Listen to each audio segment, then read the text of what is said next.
morning team, welcome to day 11 for Yoga for Runners in the double figures. It is looking good. We are going to start by lying on the floor.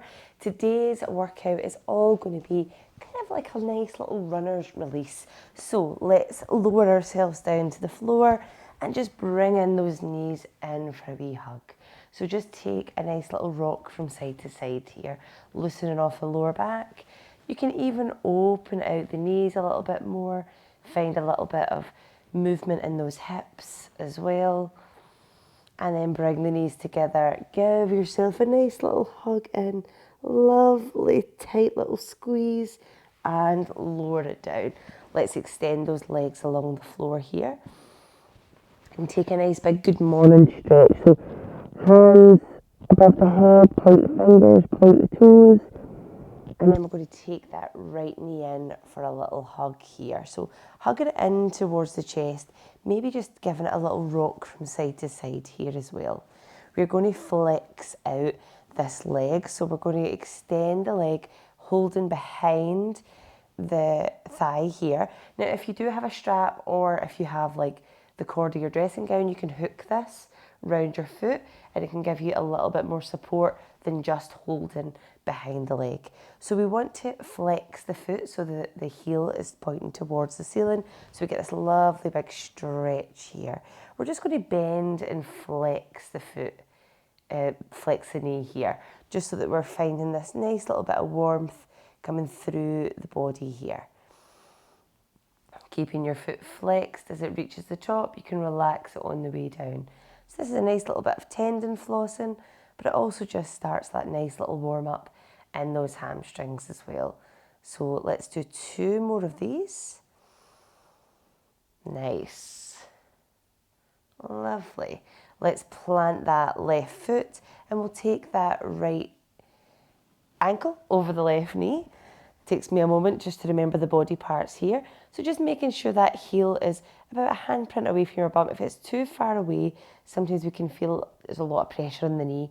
So let's use that foot, being nice and supportive here. Let's open that right hand side, pushing into that right inner thigh, opening that right hip a little bit more here. You can stay here or you can hold underneath the thigh or the shin and just take a few breaths here. So when you're in this pose, you can become a little bit constricted here. I want you to think about creating a bit more space. So if you do have that dressing gown cord, you can put it behind the thigh here. But think about this right knee. So it's probably starting to flop in towards your body. Maybe be a bit more intentional here. Rather than holding on for dear life with this left leg, think about pushing that right knee away and you might find that stretch gets a little bit more powerful in this like inner thigh, in the glute here as well. So just pausing here for another breath. Nice. Let's plant that left foot. Both legs come down and just take a little windscreen wiper with the knees from side to side. You might want to move the head from side to side. Find that nice full body twist here. Lovely. Nice. Bringing it all the way back to center. And let's extend that right leg, hug the left leg in. Again, just take that nice little hug, maybe a little rock side to side, just warming up that little hip flexor joint as well here. Taking another wee breath here. And then we'll take that leg and straighten it out as much as we can. You will always find you've got a tighter side. If you can't straighten your legs, it's probably due to really tight hamstrings here. So let's just flex that foot. Imagine you're trying to point those toes down towards your nose here. Take a breath. Nice. Let's bend and flex at the knee here. So every time that foot comes up towards the ceiling, let's flex that foot. Find that nice little stretch. You might find a little, almost little pulse here, just feeling that kick in.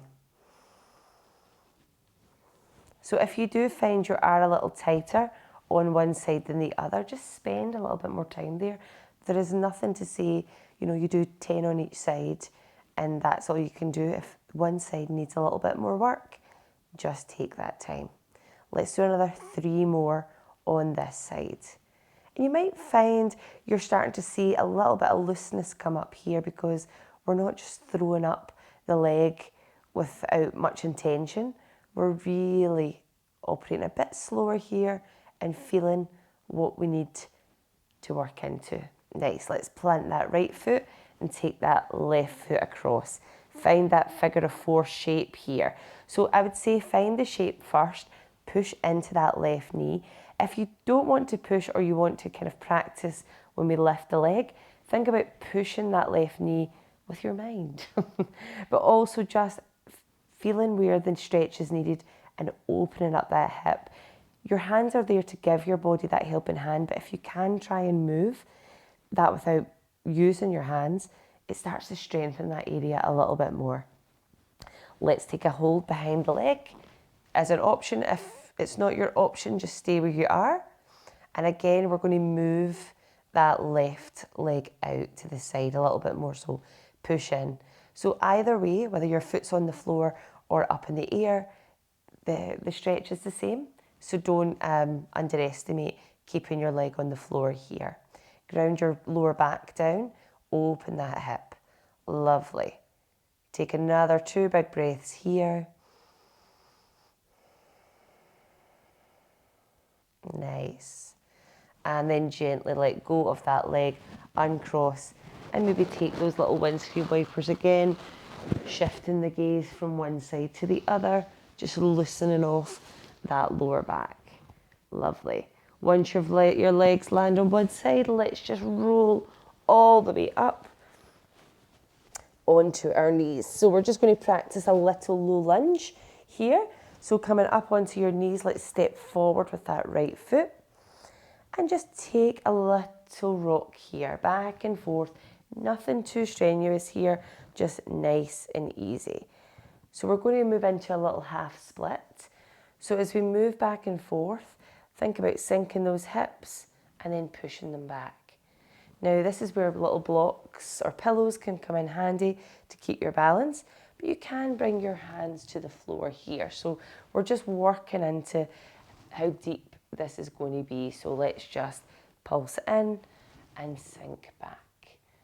Pulse in and sink back. So we're not doing a huge half split today. We're just starting to strengthen those hamstrings here.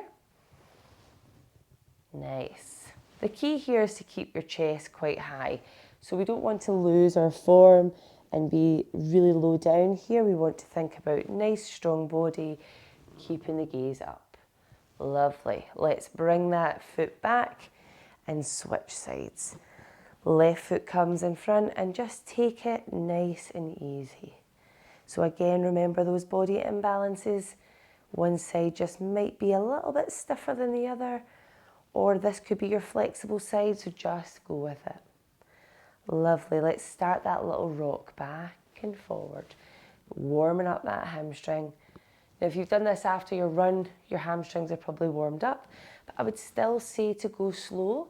Now, when we're coming back from our run and our muscles are all active, tendons are all active, it can sometimes feel like you feel amazing. And that's when maybe we can overstretch and get those injuries in. So just build slow, walking back and forward here, increasing that hamstring stretch as you sink back. Lovely.